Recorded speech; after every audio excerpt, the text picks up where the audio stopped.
Everything, Thornhill interrupted. Patience, firmness, doctors from San Francisco who knew nothing helpful, kindness, routine, consistency. The previous nanny tried a stern approach that left James mute for 2 weeks.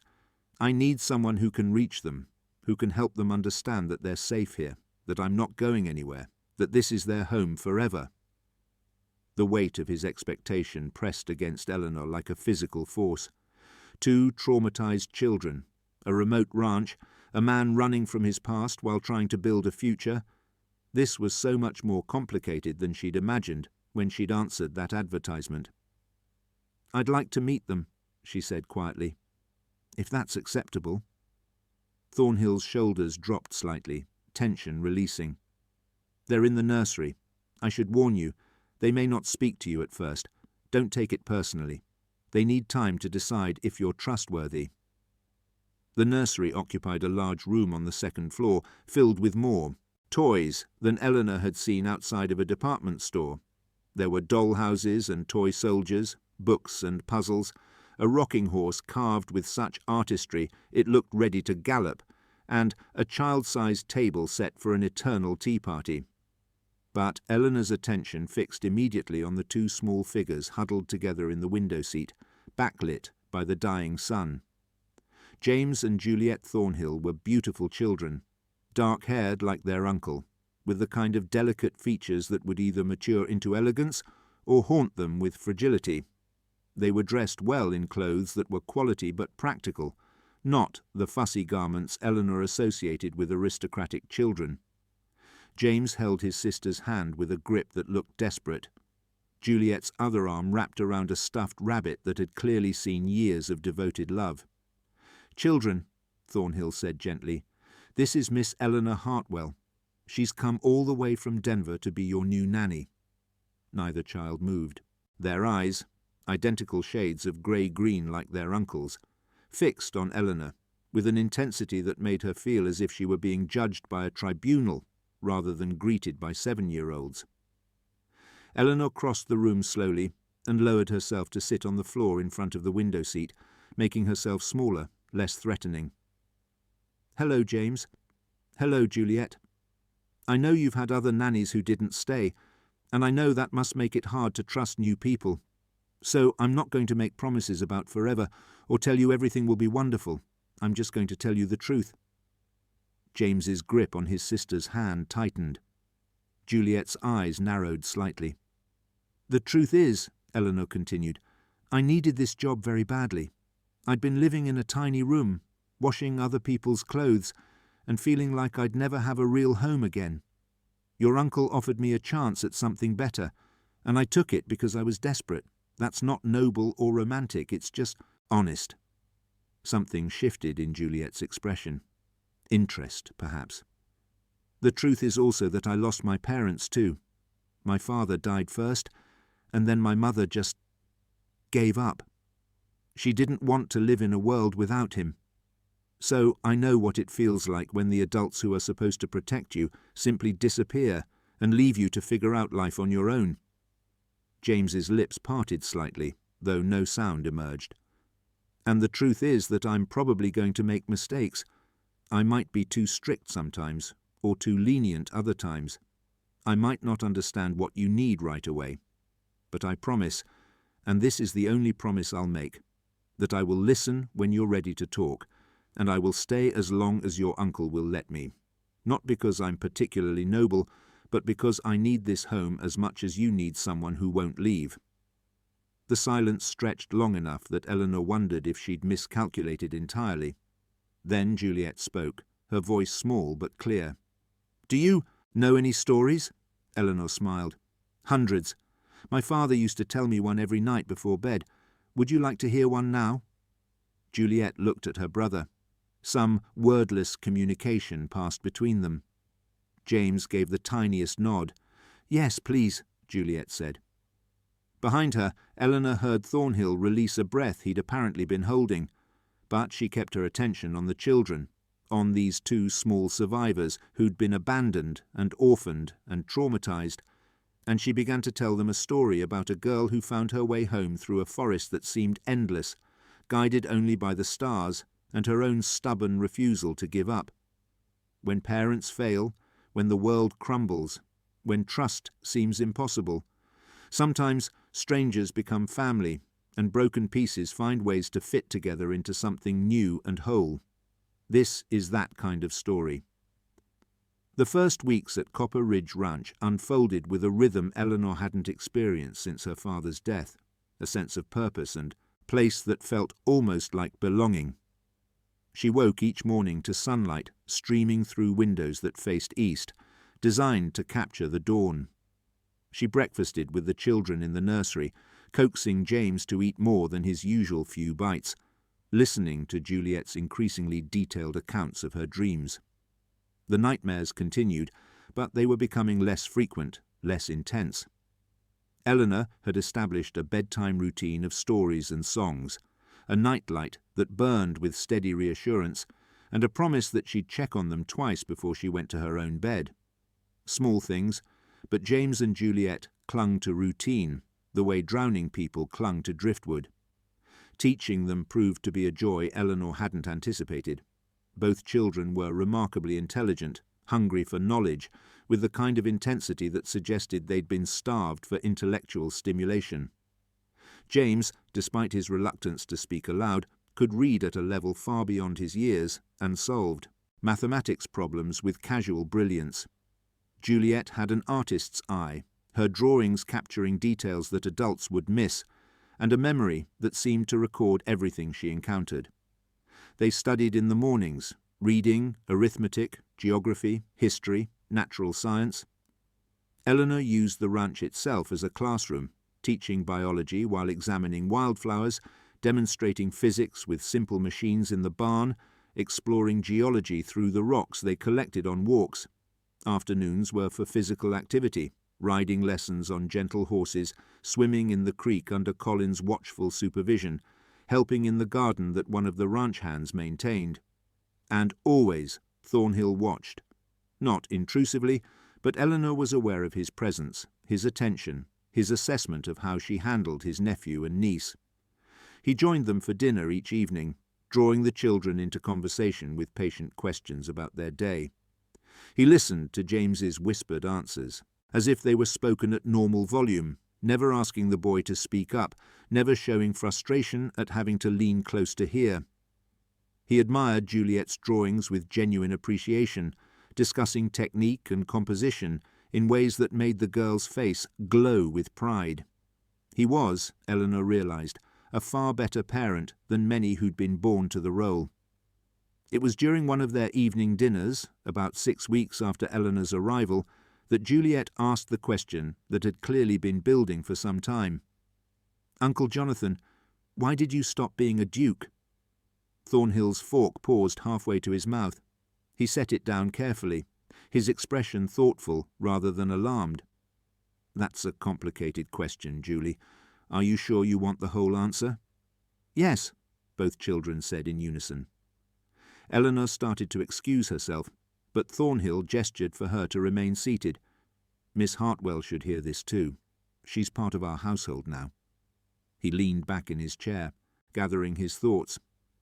"In England, being a duke means you're born into responsibility, whether you want it or not. You inherit land, money, a title, and expectations that feel like chains around your neck. You're supposed to marry a certain kind of woman, produce heirs, maintain the family reputation, and live your life according to rules that were written centuries before you were born." "Did you marry?" James whispered. "No. I was betrothed to a woman I'd known since childhood, the daughter of another duke. She was perfectly pleasant, perfectly suitable, and I felt absolutely nothing for her beyond polite affection. But I was expected to marry her anyway because our families had decided it would be advantageous." "That's horrible," Juliet said firmly. "It is horrible," Thornhill agreed, "but it's the life I was born into.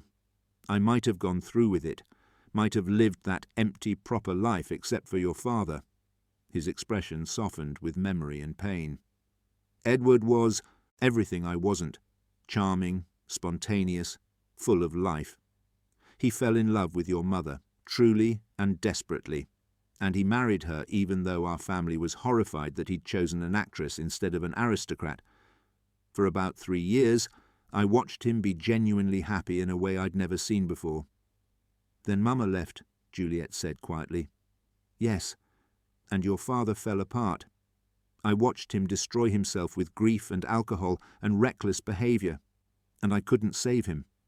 The night he died, I was supposed to be with him, but I'd been called to a family meeting about my impending marriage.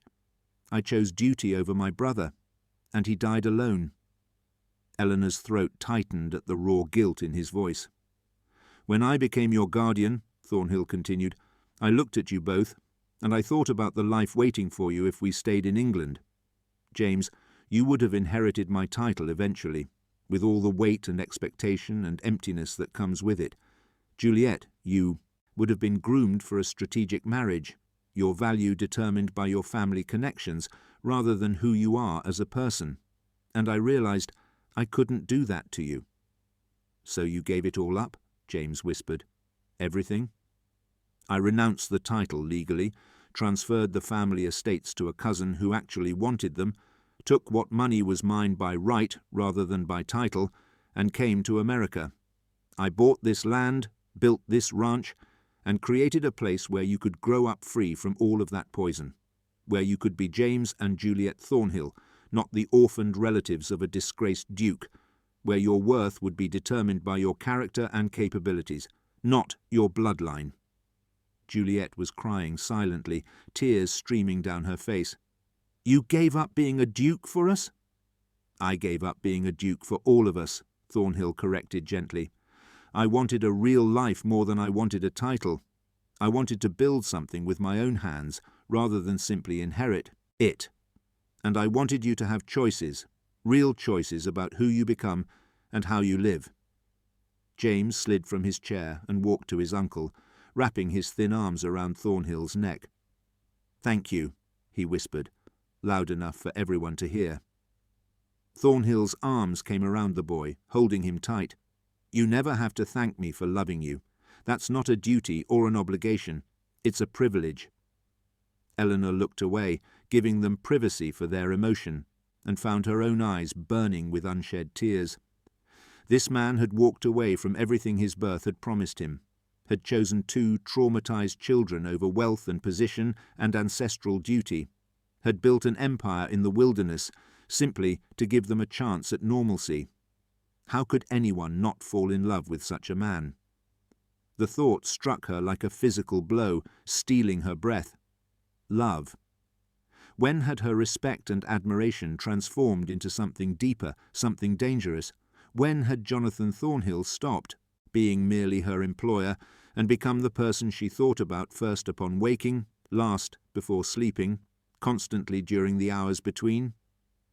She excused herself from dinner, claiming a headache, and fled to her room. But there was no escaping the truth she'd just acknowledged. She was falling in love with a man so far above her station that the distance felt astronomical, not because of his renounced title, but because of his fundamental goodness, his strength of character, his capacity for sacrifice, and she was his employee, the woman hired to care for his children. Falling in love with him wasn't just foolish, it was potentially catastrophic for the stability the children so desperately needed. Sometimes the heart wants what the mind knows is impossible. Sometimes love arrives uninvited and changes everything. This is where the story becomes dangerous, where wanting threatens to destroy what we're trying to build. The summer deepened into August, and with it came a rhythm that felt almost like family. The children thrived under Eleanor's care and Thornhill's steady presence. James began speaking aloud more frequently, his whispers gradually gaining volume and confidence. Juliet's nightmares faded to occasional occurrences rather than nightly terrors. They laughed more, played more, began to believe in permanence.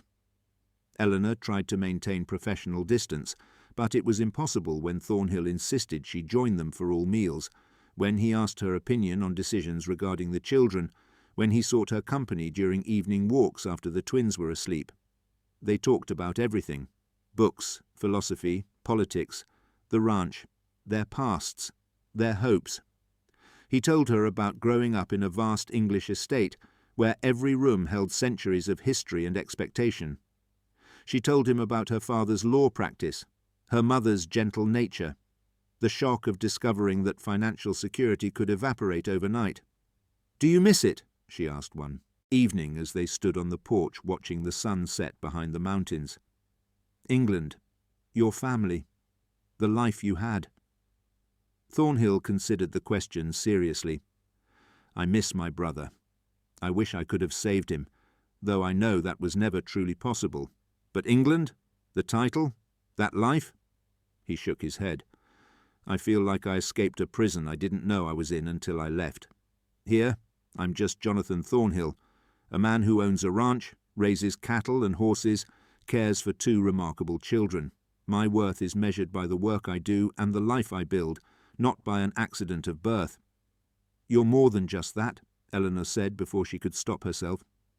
He turned to look at her, his expression unreadable in the fading light. "What do you see when you look at me, Eleanor?" The use of her first name sent warmth through her chest. They'd been circling toward this kind of intimacy for weeks, but hearing it spoken aloud felt significant, dangerous. "I see someone who chose love over duty," she said quietly. "Someone who had the courage to walk away from everything he was told mattered, so he could build something real. Someone who puts 2 orphaned children's needs above his own comfort and convenience. I see." She paused, knowing she was about to step over a line. "I see the kind of man I thought only existed in stories." The silence stretched between them like a taut wire, thrumming with everything they weren't saying. Then Thornhill reached out and took her hand, his calloused palm warm against hers. "Eleanor, I need to tell you something, and I need you to listen without interrupting until I'm finished. Can you do that?" Her heart hammered against her ribs. "Yes. When I hired you, I was looking for someone competent and kind to care for the children. I wasn't looking for anything more. I'd convinced myself that I was done with personal happiness, that I'd poured everything I had into building this ranch and raising James and Juliet, and that would be enough." His thumb traced small circles on the back of her hand. "But then you arrived, and you were so much more than I'd hoped for. You reached the children in ways I couldn't. You made this house feel like a home instead of just a place we lived. You challenged my thinking, made me laugh, reminded me that I'm not just a guardian and a rancher. I'm also a man." Eleanor's breath came shallow and quick.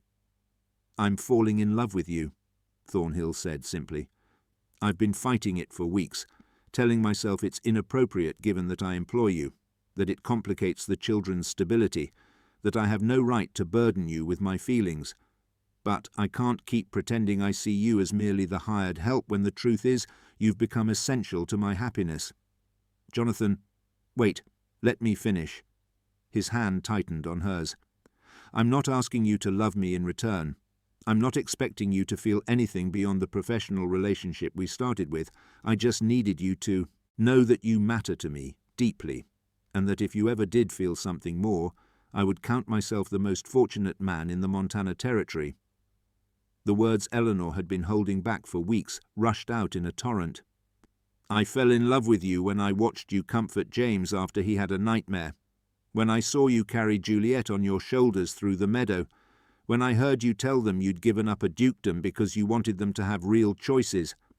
I've been terrified of these feelings because I'm your employee, because I thought you could never see me as anything more than the woman you hired to mind your children." Thornhill's free hand came up to cup her face, his touch gentle. "Eleanor Hartwell, you are so much more than that.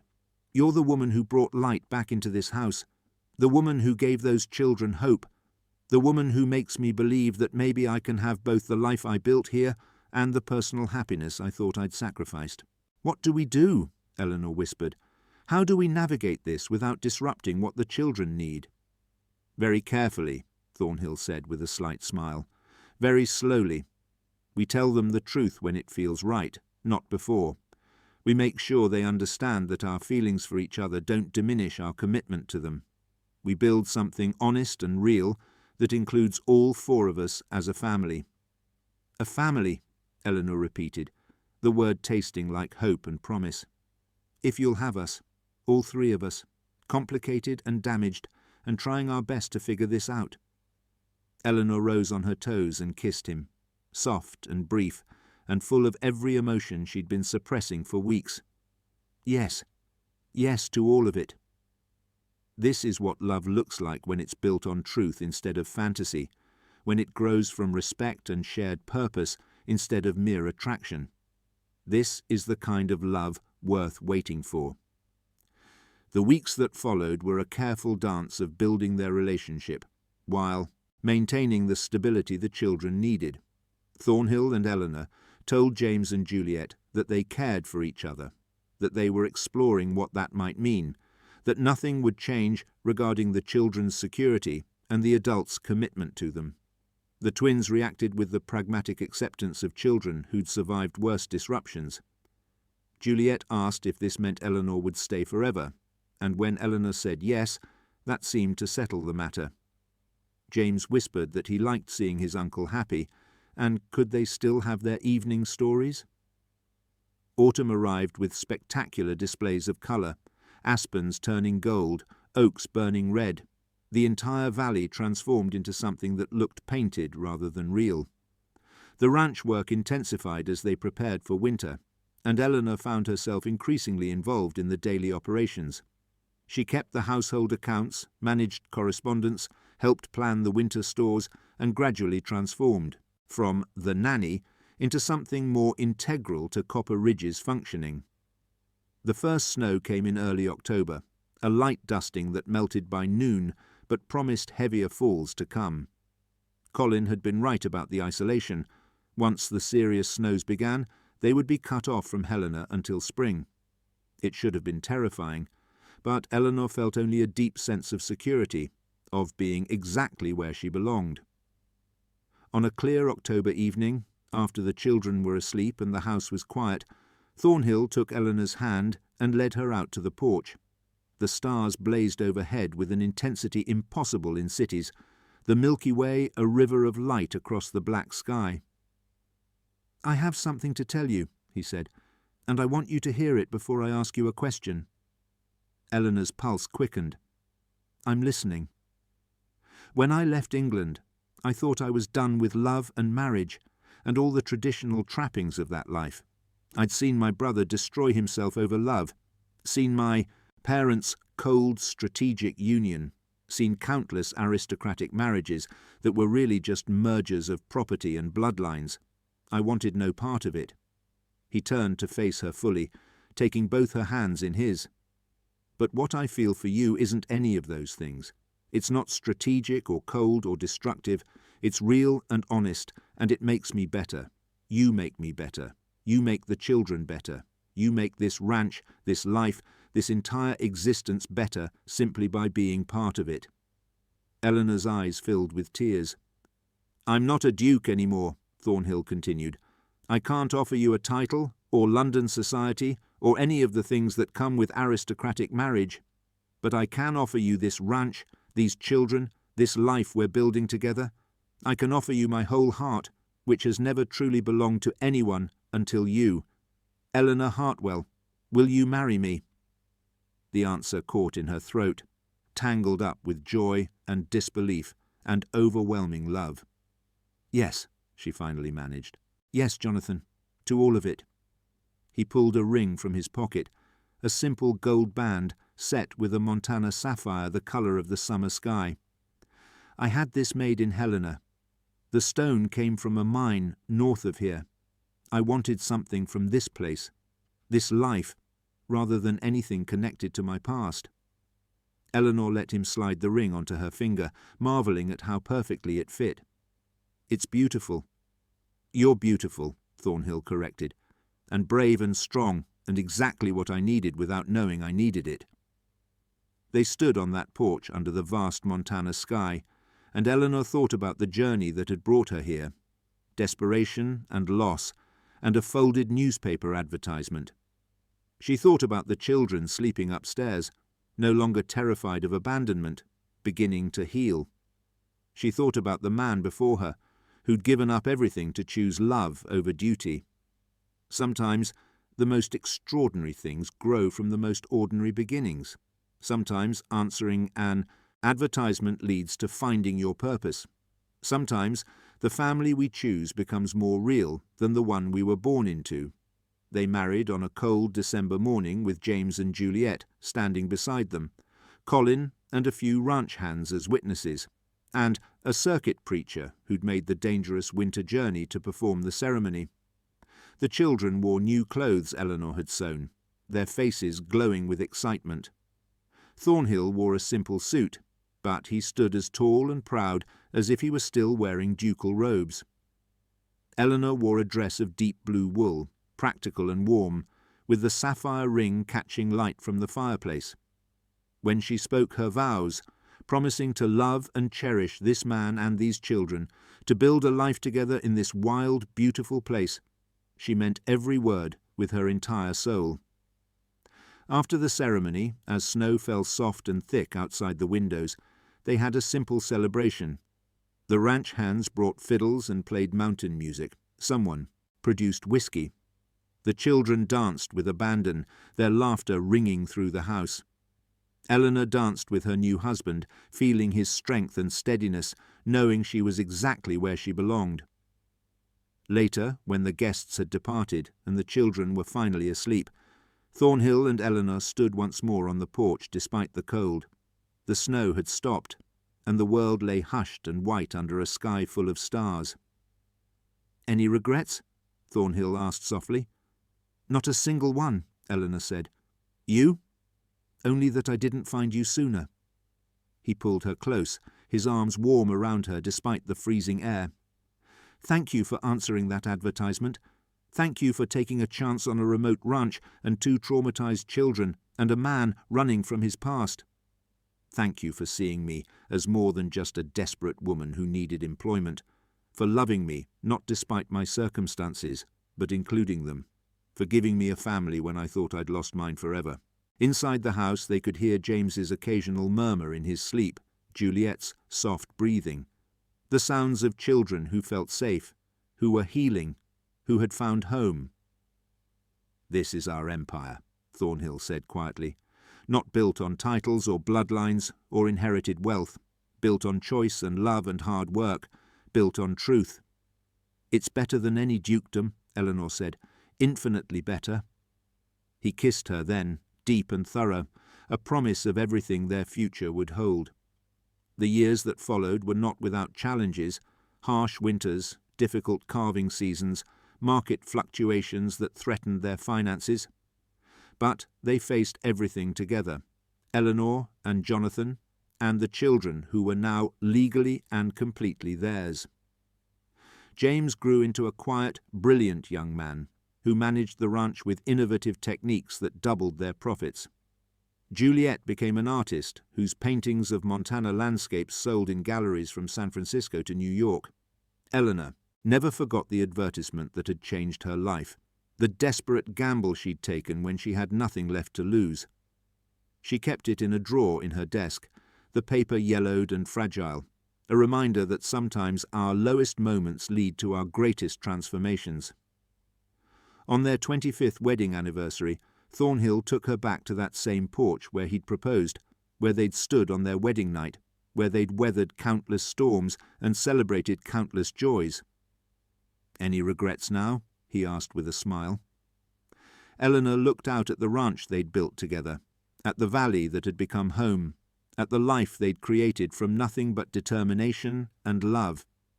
"Not a single one," she said, "not one single regret." And she meant it with her whole heart. If this story touched you, if it reminded you that our darkest moments can lead to our brightest futures, if it made you believe in the transformative power of love and courage, then you've found exactly what you were searching for. This is what happens when we take chances on the unknown, when we answer advertisements that seem too good to be true, when we believe that family is something we build rather than something we're simply born into. Subscribe for more stories that prove the most extraordinary lives often begin with the most ordinary acts of courage. Share this tale with someone who needs to remember that it's never too late to start over, to find love, to build a home. Because sometimes the best things in life start with a simple answer to an impossible question. Will you take a chance on something better? The advertisement in the Rocky Mountain Gazette had been folded and unfolded so many times that the creases threatened to tear the newsprint into separate pieces. Eleanor Hartwell's fingers, calloused from 3 years of laundry work that had stripped her hands of their former softness, traced the elegant script for what must have been the 100th time since she'd first discovered it, tucked between notices for livestock auctions and mining equipment. Nanny required for twin children, aged 7 years. Remote cattle ranch in the Montana Territory. Discretion essential. Accommodation and generous wages provided. Applicants must possess education, fortitude, and willingness to embrace isolation. References required. Respond to J. Thornhill, Copper Ridge Ranch. Care of Helena Post Office. Eleanor sat in the corner of Mrs. Brennan's boarding house, where she rented a room so small she could touch both walls while standing in the centre, and tried to imagine what kind of man placed an advertisement like this. The phrasing was unusual, discretion essential, as if he were hiring a spy rather than a caretaker for children. Willingness to embrace isolation suggested a remoteness that went beyond mere distance from town, and that compensation, generous wages, spoke of either desperate circumstances or considerable means, perhaps both. She'd written 3 different letters before settling on the final version, each attempt revealing too much of her own desperation, her own circumstances. The truth was that Eleanor Hartwell, once the daughter of a respected Philadelphia attorney, had been reduced to washing other people's soiled linens for 75 cents a week. The truth was that her father had died bankrupt, destroyed by poor investments and poorer friends who'd vanished the moment his money did. The truth was that her mother had followed him into death within 6 months, her heart simply giving up when faced with a world that no longer made sense. The truth was that Eleanor had nothing and no one, and this advertisement represented the first sliver of hope she'd felt in 3 years. Have you ever stood at the edge of your life and realized that one decision, one single choice, could change absolutely everything? Stay with this tale, because what begins as desperation becomes something far more extraordinary than mere survival. The reply came faster than she'd anticipated, a telegram no less, which cost money she imagined this J. Thornhill could afford to spend without a second thought. Position available immediately. Train fare enclosed. Arrive Helena by month's end. Thornhill. Inside the envelope she found enough money for a first-class ticket, though she bought third class instead and kept the difference, telling herself it was practical rather than dishonest. The journey from Denver to Helena took 4 days through landscape that grew progressively more dramatic and unsettling. The mountains rose like the broken teeth of some ancient giant, their peaks still crowned with snow even in late June. The valleys between them ran so deep that sunlight only touched their floors for a few precious hours each day, leaving them in shadow that felt almost biblical in its totality. Forests of pine and fir stretched endlessly, broken occasionally by meadows where wildflowers blazed in colours so vivid they seemed painted by an artist with no concept of subtlety. Eleanor watched it all through the train window, her reflection ghosting over the wilderness, and wondered what kind of man chose to live in such overwhelming solitude. Helena proved to be a rough, ambitious town, clinging to the mountains like a determined climber, its streets crowded with freight wagons, miners, merchants, and the kind of women Eleanor's mother would have crossed the street to avoid. The air smelled of sawdust, horse manure, and the sharp mineral tang of recent rain on dusty streets.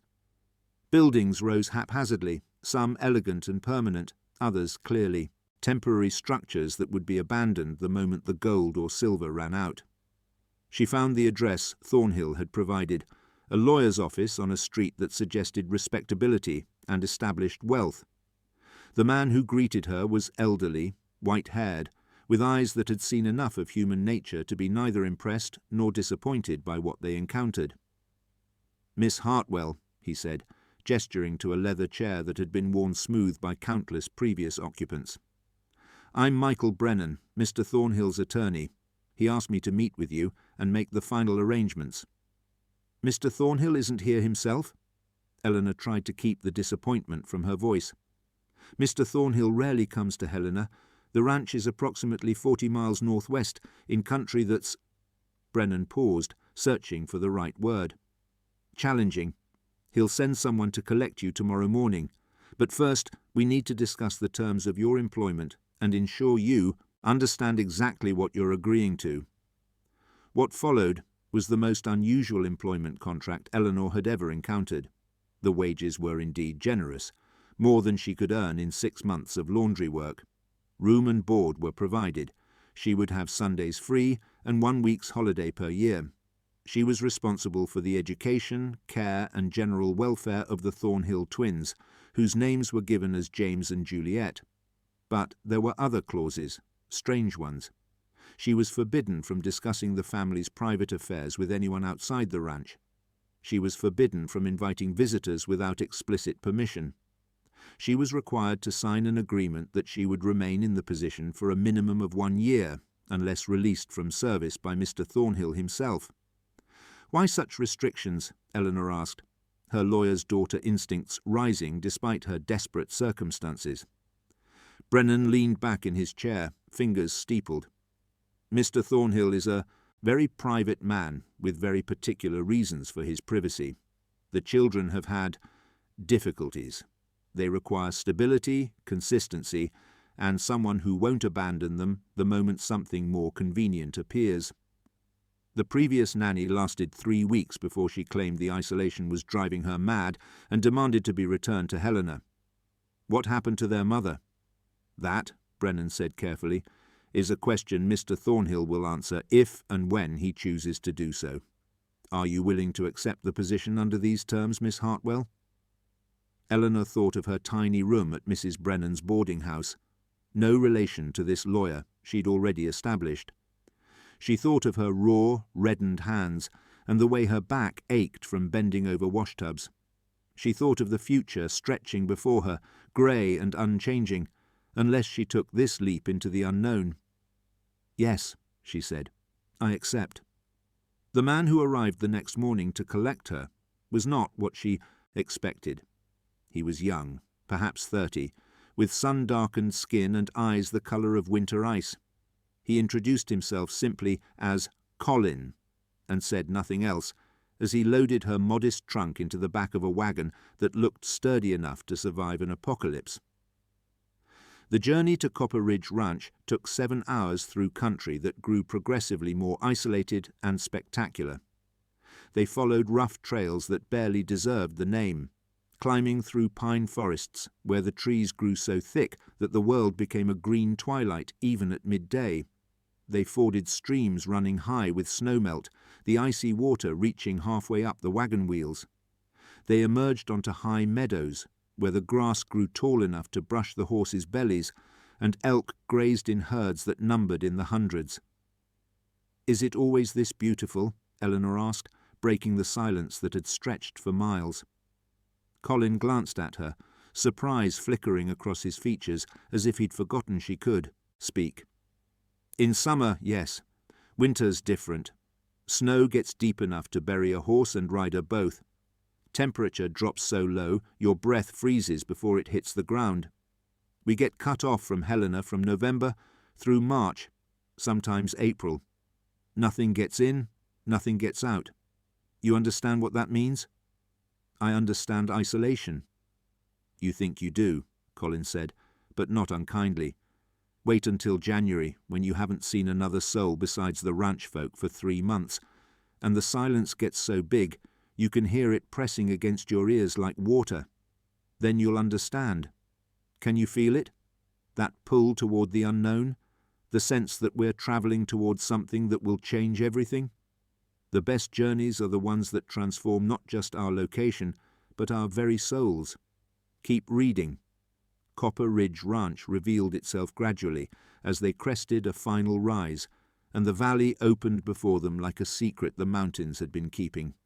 The main house was larger, than Eleanor had anticipated, built from logs that had been stripped and fitted with a precision that spoke of serious money and serious skill. It was 2 stories tall, with a wide porch that wrapped around 3 sides, and windows, so many windows, that seemed designed to capture every possible moment of available light. Outbuildings dotted the property with the planned randomness of a small village: barns, stables, a smokehouse, a bunkhouse for the ranch hands, a spring house built over a creek that ran clear and cold even in summer. Horses grazed in fenced pastures, their coats gleaming in the afternoon sun. Cattle, hundreds of them, scattered across the valley floor and up into the foothills, their reddish-brown bodies like punctuation marks against the green landscape. This was not the modest operation Eleanor had imagined. This was an empire. "Mr. Thornhill owns everything you can see from here to those far ridges," Collins said, following her gaze. "About 40,000 acres, give or take, runs 3,000 head of cattle, breeds horses that sell for prices that would make your eyes water. He built all this himself in less than 10 years. How?" The question escaped before Eleanor could stop it. Collins' expression shifted into something unreadable. "That's a question you'd best ask him directly, Miss Hartwell. I don't speak for the boss." The house's interior matched its exterior in quality and craftsmanship. The floors were smooth planks of honey-coloured wood, covered here and there with rugs that looked imported and expensive. The furniture was substantial and well made, not the rough frontier pieces Eleanor had expected. Books lined shelves in what was clearly a study, not penny dreadfuls or mail-order catalogues, but actual leather-bound volumes in multiple languages. But it was the paintings that stopped Eleanor in her tracks. They hung throughout the main room and up the staircase. Original oils in gilded frames depicting European landscapes, formal portraits of aristocratic figures in elaborate dress, hunting scenes with details so fine she could count the individual hounds. These weren't reproductions or cheap prints. These were the kind of paintings that belonged in museums or the homes of railroad magnates. "Miss Hartwell." The voice came from the doorway, deep, cultured, with an accent that marked its owner as British and educated. Eleanor turned to find herself facing a man who seemed to have stepped directly from one of those aristocratic portraits. He was tall, perhaps 35 years old, with dark hair touched with silver at the temples and features that suggested generations of careful breeding. His eyes were an unusual shade of grey-green, intelligent and assessing. He wore simple ranch clothing, work shirt, dark trousers, boots, but he wore them the way some men wore formal evening dress, as if the clothes mattered far less than the body inhabiting them. This was not a cowboy who happened to own a ranch. This was something else entirely. "I'm Jonathan Thornhill," he said, offering his hand. "Welcome to Copper Ridge." His handshake was firm, his palm calloused in a way that proved he worked alongside his men, rather than simply directing them from a distance. But there was something in his bearing, his posture, the way he held himself that whispered of ballrooms and formal dinners, of servants and inherited wealth, of a world so far from this Montana valley that it might as well have existed on a different continent. "Thank you for hiring me, Mr. Thornhill," Eleanor managed, acutely aware of her travel-stained dress and wind-blown hair. "I'm eager to meet the children." Something flickered across his face. Pain, perhaps, or worry. "Yes, about James and Juliet. There are things you need to understand before you meet them, things Mr. Brennan may not have fully explained." He led her to the study and closed the door, gesturing for her to sit. Eleanor perched on the edge of a leather chair that probably cost more than everything she'd owned before her father's death. "The children are my brothers," Thornhill began, standing by the window with his back to her, silhouetted against the late afternoon light. "Edward was younger than me by 6 years, charming, reckless, brilliant, and utterly incapable of thinking beyond his own immediate desires. He married an actress, a beautiful, talented woman who had absolutely no interest in being anyone's wife or anyone's mother." Thornhill's hands clenched behind his back. 3 years ago she simply left. Woke up one morning, packed a bag, and disappeared. She left the children, they were 4 years old, with a note saying she'd tried to love them but couldn't. That motherhood felt like a prison, and she'd rather die than spend another day trapped in it. Eleanor's breath caught. That's monstrous. Edward thought so too. He spiraled into drinking, gambling, the kind of self-destruction that I'd seen coming for years but had been powerless to prevent. He died 2 years ago in a carriage accident in London, drunk, racing against friends who were equally intoxicated. The carriage overturned. His neck snapped instantly. I'm so sorry. Thornhill turned to face her, his expression controlled, but his eyes betraying deep grief. The children were left to me. I was their only living relative, their godfather, and according to my brother's will, their guardian. But I was also running from my own demons, Miss Hartwell. I couldn't bear to remain in England, surrounded by society's expectations and the weight of a title I'd never wanted. Title? The word hung in the air like smoke. You're titled, Eleanor said slowly. That's why discretion is essential. That's why you hide out here. I'm the Duke of Ashford, Thornhill said bluntly. Or I was, before I legally renounced the title and everything that came with it. I left England, brought the children to America, bought this land and built this ranch.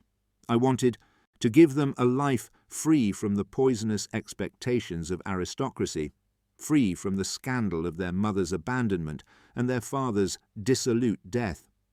I wanted them to grow up as normal children, not as the orphaned offspring of a disgraced duke's younger brother. Sometimes the truth is more extraordinary than any fiction we could imagine. What drives a duke to abandon everything for love of 2 small children? Stay with us. This is where the story truly begins.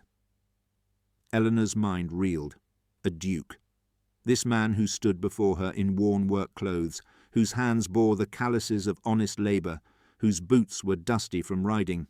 This man was British nobility, who'd walked away from everything his birth had promised him. "Why are you telling me this?" she asked. "Because you'll discover it eventually, and I'd rather you hear it from me than piece it together from stray comments or the contents of locked trunks. Because the children need stability and truth, not more secrets and lies. And because—" He paused, seeming to struggle with the next words. "Because they're struggling, Miss Hartwell. James has stopped speaking except in whispers, and only to his sister.